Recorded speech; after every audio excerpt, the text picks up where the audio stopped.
நீங்கள் பார்த்துக் கொண்டிருப்பது உங்கள் விஜய்.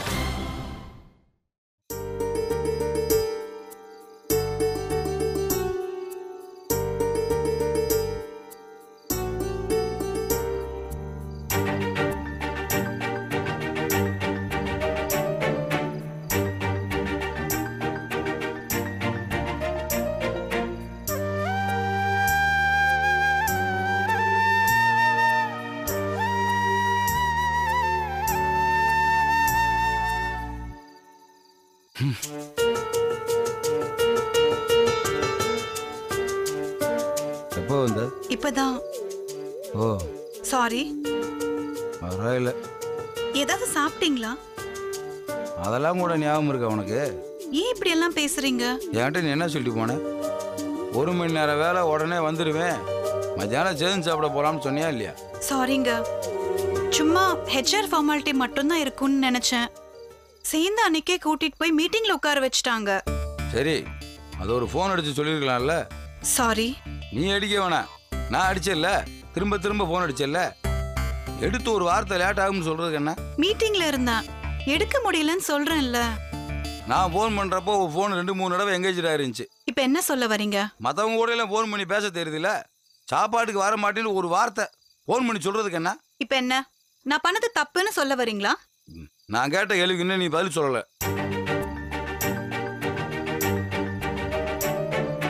சரி விடு, ஏதோ பிஸியா இருந்த, கூப்பிடல, பரவாயில்ல. சாரி. அதான் பரவாயில்லன்றனே, விடு. நிஜமாவே சாரி. ஒரு ஃபோன் கூட பண்ண முடியாத அளவுக்கு பிஸி இல்லதான். வீட்ல தானே இருக்கீங்க, சொல்லிக்கலான்னு நினைச்சேன். இப்படி சாப்பிடாம இருப்பீங்கன்னு எனக்கு தெரியாது. போய் சாப்பிட்டு வந்திருக்கலாம்ல. வண்டி வேற இல்லை, இந்த பக்கம் ஆட்டோவும் கிடைக்கல. ஹோட்டலுக்கு போகணும்னா இங்கேருந்து ரொம்ப தூரம் போகணும். நானும் ஃப்ரிட்ஜில் டப்பாவிலெல்லாம் தேடி பார்த்தேன், ஒன்றுமே காணோம். சரி விடுன்ட்டு கிங்ஸோட செட்டில் ஆயிட்டேன். நிஜமாவே சாரிங்க. சரி சரி விடு, வாங்க போய் சாப்பிடலாம். பெருசா பசிக்கல, அப்புறம் பார்த்துக்கலாம். எனக்கு பசிக்குது. வந்துறியா? நானும் மத்தியானம் சாப்பிடலைங்க, ஏன்? கொஞ்சம் வேலை ஜாஸ்தி. அவங்க எல்லாம் ஏர்லியா சாப்பிட்டு மீட்டிங்ல உட்கார்ந்து இருந்தாங்க. நான் மட்டும் பசிக்குதுன்னு சொன்னா நல்லா இருக்காதுல்ல, அதான் அப்படியே விட்டுட்டேன். லூசா நீயே? வா முதல்ல போய் சாப்பிட போ. சாரி. ஏய் விடு. இல்ல, முதல் நாளே சொதப்புதேன்னு ரொம்ப யோசனையா இருக்கு. அதெல்லாம் சரியாயிரும். எனக்கு இருக்கிற வேலை டென்ஷன்ல உங்களை சரியா கவனிக்காம போயிடுவேன்னு பயமா இருக்கு. இப்படி சிரிச்சா என்ன அர்த்தம்? சாதிச்ச ஆம்பளைங்க பல பேருக்கு பின்னாடி சைலண்டா பல பொண்ணுங்களோட தியாகம் இருக்கும். அது அப்படியே ரிவர்ஸா, சாதிக்கிற பொண்ணுங்களுக்கு பின்னாடி அவங்க புருஷங்களோட தியாகம் இருந்தானே ஆகணும். தியாகம் அது இதுன்னெலாம் பெரிய வார்த்தை சொல்ல விரும்பல, கொஞ்சம் அட்ஜஸ்ட் பண்ணிக்கிற வேண்டியதுதான். ஆசைப்பட்டு ஒரு வேலையை ஆரம்பிச்சிருக்க, நல்லபடியாக பண்ணு. நான் ஆஃபீஸ் வேலைக்கு போறதுனால ஒரு வைஃபா என் கடமைகளை நான் காம்ப்ரமைஸ் பண்ணிக்க விரும்பல. ரெண்டுத்தையுமே கரெக்டா பண்ணிடுவேன். விடு பார்த்துக்கலாம், வா முதல்ல போய் சாப்பிடலாம்.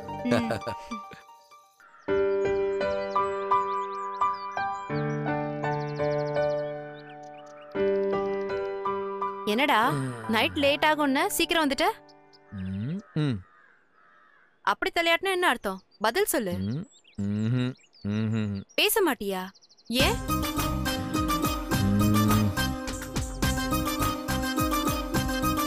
புரியல. ஓஹோ, மௌன விரதமா? ஓஹோ, என்ன திடீர்னு? ஏய், காலையில 12 மணிக்கெல்லாம் நீங்க நான் ராஜா சார்னு பயங்கரமா ப்ரோகிராம் பண்ண, இப்ப கிட்ட நடிக்கிற?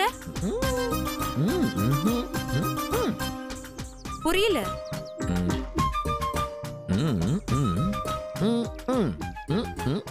ரெண்டு நாளாவா?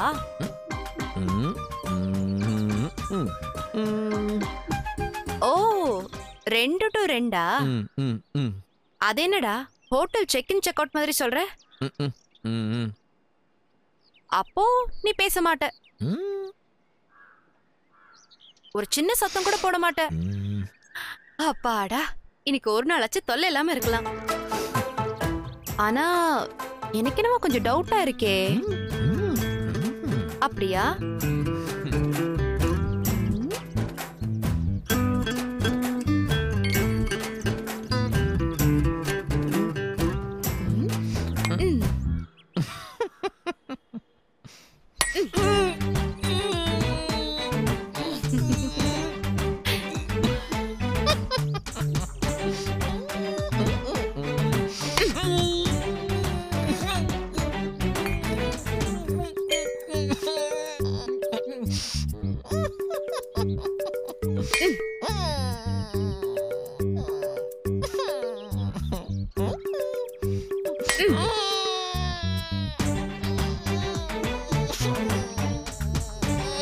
உண்மையிலே கடுமையான மௌன விரதம் தான்.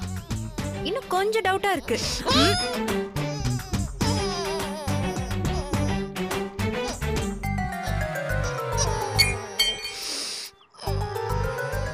இப்பதான்டா உன்கிட்ட நான் பேச நினைக்கிறதெல்லாம் பேசணும். கண்ணா, எனக்கு வேலை கிடைச்சிருச்சு தெரியும்ல. நான் வேலைக்கு போறேன். ஆபீஸ் சூப்பரா இருக்கு. என்னோட பாஸ் பேரு ராஜா.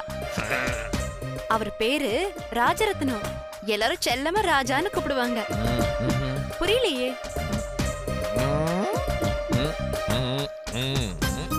ஓ, வயசு என்னன்னு கேக்குறியா? 35. அழகு, அப்படியே அரவிந்த் சாமி மாதிரி இருக்காரு. எங்க டீம்ல மொத்தம் 9 பேரு. யாரெல்லாம் சொல்லவா? கார்த்திக், யோகி, மாதவ், மாறன், அன்பு, அர்னஸ்ட், மைக்கேல், மொய்தீன். ஆமா, நான் ஒரே ஒரு பொண்ணு. புரியல? ஓ, கல்யாணமா? 4 பேருக்கு கல்யாணம் ஆகல. கல்யாணம் ஆகி டிவோர்ஸ் ஆயிடுச்சு. சரவணா, முத நாள் ஆபீஸ் போறதுக்கு ஒரு பிளாக் saree எடுக்கணும். எல்லாரும் பிளாக் கலர்ல வரேன்னு இருக்காங்க. Black and white. Black and white with beautiful side. எனக்கு இந்த வேலை ரொம்ப பிடிச்சிருக்கு. நான் தினம் எவ்வளவு சேலை மாஞ்சி மாஞ்சி காட்டுறேன். நல்லா இருக்கு நல்லா இல்லன்னு ஒரு வார்த்தை சொல்லிருக்கியா நீ? என்ன கவனிக்கிறதே இல்ல. அன்னைக்கு சாதாரண ஒரு வயலட் கலர் saree கட்டிட்டு போனேன். எல்லாரும் என்ன புகழ்ந்து தள்ளிட்டாங்க. அந்த மானவ் ஒரு கவிதை எழுதி அனுப்பியிருக்கான். சொல்லவா? சேலை சேலை சேலை பார்த்தா ஓடவில்லை வேலை. சேலை சேலை சேலை அது உன்னை சுற்றிய பூமாலை. சேலை சேலை சரவணா, இனிமே தாண்டா நல்ல லைன்ல வருது. புரியல? புரியல? அந்த வேலை வேணாண்டி. அந்த வேலைக்கு போக வேணாம்னு சொல்றல. மௌனம் விரதமாச்சேன்னு பாக்குறேன். இல்ல அசிங்கமா திட்டிடுவேன். அந்த வேலையை வேணா ஒரு மண்ணு வேணாம்.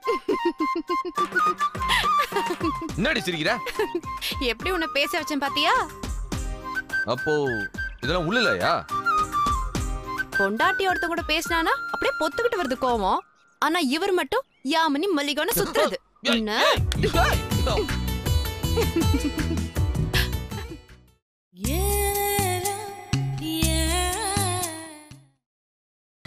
நீங்கள் பார்த்துக் கொண்டிருப்பது உங்கள் விஜய்.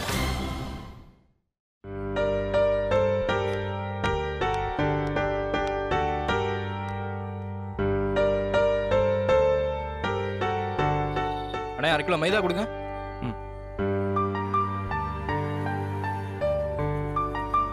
டேய், இங்க வாடா.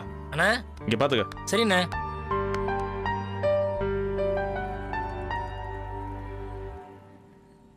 இத வந்துடுறேன். சரிண்ணே.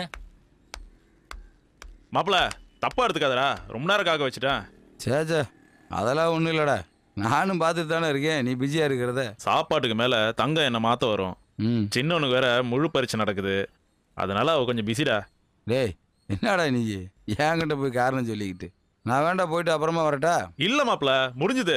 பையன் இருக்கான், பாத்துப்பான். அப்புறம் எப்படி இருக்க? எனக்கு என்னடா, நான் நல்லா தான் இருக்கேன். ஒவ்வொரு வாட்டியும் கோயில் திருவிழாவுக்கு வரும்போது நீ என்னைய திட்டுவ. பணம் சம்பாதிக்கிறதுக்காக சொந்த ஊரை விட்டுட்டு மெட்ராஸுக்கு போயிட்டியாடன்னு என்ன வைவ. இப்ப நீ என்னடானா மெட்ராஸ் தேடி வந்திருக்க? என்ன குத்தி காட்டுறியா? இல்ல மாப்பிள, இதெல்லாம் காலத்தின் கட்டாயங்கிறேன். நாங்க மட்டும் என்ன இங்க ஆசைப்பட்டா இருக்கிறோம்? ஊர்ல வேற வழி இல்லாம தான் மாப்பிள. சொந்த வீடு இருக்குன்றதுக்காக எத்தனை நாள் தான் வீட்லயே உட்காந்து சாப்பிட்டுட்டு இருக்கிறது? பிழைக்க வழி கிடைக்காது, நல்ல பள்ளிக்கூடம் கிடையாது. இப்படி ஒவ்வொன்றா யோசிச்சு தான் இங்கேயே செட்டில் ஆயிட்டோம். சரி, வீட்டுக்கு வா மாப்பிள. வந்து சின்னவனை பாரு, இங்கிலீஷ்ல வெளுத்து கட்டுறான். அதெல்லாம் ஊர்ல இருந்தா பேசியிருக்க முடியுமா? கெட்ட வார்த்தையில திட்டிக்கிட்டு டயரை உருட்டிக்கிட்டு திரிவாங்க. காலையில ஸ்கூலுக்கு போகும்போது ஜம்முன்னு வெள்ளக்கார புள்ள மாதிரில போறான். நம்ம புள்ளன்னு சொல்றதுக்கு நமக்கே கூச்சமா இருக்குடா. ஆனா பாசகர பிள்ளைங்கடா, டாடி டாடின்னு நம்ம காலைய சுத்திட்டு கிடப்பாங்க. சரி விடு மாப்ள, வந்த இடத்துல என் கதையை ஃபுல்லா சொல்லிட்டு கிடக்கேன். உனக்கு என்ன திட்டம்? இனிமேல் தான்டா யோசிக்கணும். மாப்ள, குன்றத்தூர் பக்கம் லேண்டு வாங்கி வீடு போட்டேன்னு வையி, கையை மேல காசு. என்ன சொல்ற? 1-2 சீ இருந்தா போதும். டேய் என்னடா நீ 1-2 சீ இருந்தா நான் அதுக்கிட்ட உடனே பார்க்க வரேன். ஊர்லேயே கால் மேலே கால் தூக்கி போட்டு உட்காந்து பஞ்சாயத்து பண்ணிட்டு இருந்திருக்க மாட்டேன்னா?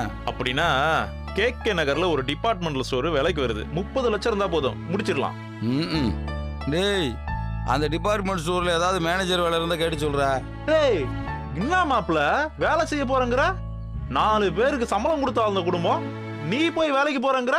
டேய் அப்பா, ஊருக்கு அதையெல்லாம் பேசி நீ வெறுப்பாத்தாதரா. சீரியஸாகவே எனக்கு ஒரு வேலை வேணும். தங்கப்பாண்டி உங்ககிட்ட ஃபோன் பண்ணி பேசினதா சொன்னானே, நீ என்னடாண்டா ஒன்றுமே தெரியாத மாதிரி 30 லட்சம் 40 லட்சங்கிற? டேய் சீரியஸாவா சொல்ற? அவன் விளையாடுறான்ல நினைச்சேன். சீரியஸாக தான். மாப்ள, ஊர்ல இருந்து தேங்கலோடு, வாழை இலை, வாழைக்காய் இதெல்லாம் அங்கிருந்து இங்க கோயம்பேடுல கொடுத்தனு வையே, நல்ல கமிஷன் வரும். எவ்வளோ வரும்? டைட்டா வேலை செஞ்சா ஒரு நாளைக்கு 500-600 பார்க்கலாம். ஓ ஆமா மாப்ள, முதலே போடாம ஒரு மாசத்துக்கு 20 ரூபா வருதுன்னா விளையாட்டா? இதுக்கு மேல ஏதாவதுன்னா பணத்தை போட்டாதான் பணத்தை எடுக்க முடியும். என்ன சொல்ற? தெரியும் மாப்ள, ஊர்ல மில்லு இருக்கு, நிலம், தோப்பு தரவு எல்லாம் இருக்கு. சும்மா உன் பொண்டாட்டிக்கு கம்பெனி கொடுக்கலான்னு தானே, மெட்ராஸ்ல இருக்கலான்னு தானே முடிவு பண்ணி இங்க வந்திருக்க. எப்படியோ உங்க அப்பா ஊர்ல இருந்து பணம் அனுப்பி விட போறாரு. இந்த 20 ரூபா இந்த காஃபி, டீ, சிகரெட் இதுக்கு பார்த்தாதா? உன் பொண்டாட்டி தான் பெரிய வேலையில இருக்கால, நீயும் வேலைக்கு போறேன்னு சொல்லிட்டு போயிட்டு வரணும். அதுக்கு தானே வேலை கேட்க. அதுக்கு இதுதான் கரெக்டான வேலை. ஒரு 3-4 மணி நேரம் போனோமா, கொஞ்சம் காசை பார்த்தோமா, வீட்டுக்கு வந்தோமா, பொண்டாட்டியோட ஜாலியா இருந்தோமான்னு இருக்கலாம். இப்ப நம்மள பாரு, காலையில 3 மணிக்கு கோயம்பேடுல காய்கறி வாங்க போவேன். தராசையெல்லாம் கழுவி வச்சு ராத்திரி வீட்டுக்கு போகும்போது 10-11 மணி ஆயிரும். டைம் பார்த்து வேலை செய்யறது. இதையெல்லாம் எதுக்கு யோசிச்சுக்கிறேன்? டாடார், அந்த பொண்ணு சோப்பு கொடுங்க, பையன் ரொம்ப தடவுறான். மாப்ள ஒரு நிமிஷம் மாப்ள, இதோ வந்துடுறேன். டேய் என்னடா நீ அங்கதானே இருக்கு தடவுற? அண்ணா எங்க தரலும் கிடைக்கவே இல்லைண்ணே.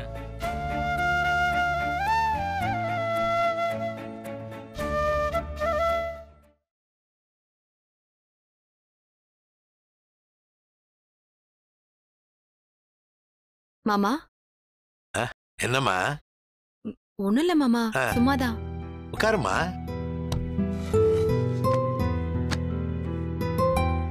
அப்புறம் ஒண்ணும் இல்ல மாமா, ரொம்ப யோசனையா இருந்துச்சு, அதான். என்னம்மா, என்ன யோசனை? இல்ல மாமா, இந்த வீட்டை விட்டு போறோன்னு. அட, நீ ஒருத்தி தான் அதை பத்தி பேசுற, இப்ப நீயுமா? உங்க பெருந்தன்மைக்கு முன்னாடி நாங்கெல்லாம் ஒண்ணும் இல்ல மாமா. என்னம்மா திடீர்னு? பெத்த பிள்ளைய பிரிஞ்சு கட்டின பொண்டாட்டியோட விருப்பத்துக்கு எதிரா இவ்ளோ எதுக்கு? உங்களுக்கே சரவணனை பிரியறதுல கஷ்டமா இருக்குல்ல? இதனால ஒரே ஒருத்தருக்கு பலன் கிடைக்குதுன்னா அது எனக்கு தான் மாமா. சேச்சா, அப்படிலாம் இல்லம்மா. இல்ல மாமா, அதான் உண்மை. அத்தை கிட்ட திட்டு வாங்காம நான் நிம்மதியா இருக்கணுங்கிற ஒரே காரணத்துக்காக நீங்க இவ்ளோ பெரிய காரியத்தை பண்ணிருக்கீங்க. உங்களுக்கு நான் எப்படி நன்றி சொல்றதுனே தெரியல மாமா. அடப்பாமா, யாரோ 3வது ஆள்கிட்ட பேசுற மாதிரி பேசிட்டு இருக்க. நமக்குள்ள என்ன மன்னிப்பு நன்றிலாம்? அப்படி இல்ல மாமா, எனக்கு தெரியும். அத்தையை நீங்க எவ்வளவுதான் திட்டினாலும் உள்ளுக்குள்ள உங்களுக்கு அத்தையை ரொம்ப பிடிக்கும். எப்பவுமே நீங்க அவங்கள விட்டு கொடுக்க மாட்டீங்க. தடவையா எனக்காக அத்தைக்கு ஒரு கஷ்டத்தை கொடுத்திருக்கீங்க. ஐயோ, என்னம்மா இவ்வளவு தூரம் யோசிக்கிற? ஆமா மாமா, நான் மனசார சொல்றேன். எங்க அப்பா நான் ஆசைப்பட்டு கேட்ட எல்லாத்தையும் எனக்கு வாங்கி கொடுத்திருக்காரு, சரவணன் வரைக்கும். ஆனா நான் வாயை திறந்து கேட்காமலே எனக்கு எது நல்லது எது கெட்டதுன்னு பார்த்து பார்த்து செய்யக்கூடிய ஒரே ஆள் நீங்க தான். எங்க அப்பா இத்தனை வருஷம் என்ன வளர்த்து ஆளாக்கப்பட்ட அந்த சிரமத்தை பூரா என் கல்யாணத்துக்கு அப்புறம் நீங்க ஏத்துக்கிட்டீங்க. இந்த 1 வருஷமா நாங்க 2 பேரும் சந்தோஷமா இருக்கோம்னா அந்த சக்சஸ்ஃபுல்லான கல்யாண வாழ்க்கைக்கு பின்னாடி நீங்க இருக்கீங்க. உங்க அட்வைஸ் இருக்கு, உங்க தியாகம் இருக்கு, உங்க அன்பு இருக்கு. இத எல்லாரும் பண்றது தானம்மா. உங்கள மாதிரி ஒரு மாமா எல்லா மருமகளுக்கும் கிடைச்சிட்டா உலகத்துல எந்த மருமகளும் கவலைப்பட வேண்டியதில்ல. என்னம்மா நீ இப்படி புகழ்ந்துகிட்டு? இல்ல மாமா, எல்லாருமே அவங்க பையன் கட்டின பொண்டாட்டியோட சந்தோஷமா இருக்கணும்னு நினைக்கிறதுதான். அதுக்காக சில விஷயங்களை செய்யறதுதான். ஆனா என்னோட விஷயத்துல அப்படி இல்ல மாமா. ஆரம்பத்துல இருந்து இன்னைக்கு வரைக்கும் சரவணனுக்கு எது நல்லதுன்னு நீங்க யோசிச்சதே இல்ல. எனக்கு எது நல்லதுன்னு தான் யோசிச்சிருக்கீங்க. எந்த பிரச்சனை எந்த சண்டைனாலும் நீங்க சரவணனுக்கு சப்போர்ட் பண்ணதே இல்ல. எனக்கு தான் சப்போர்ட் பண்ணிருக்கீங்க.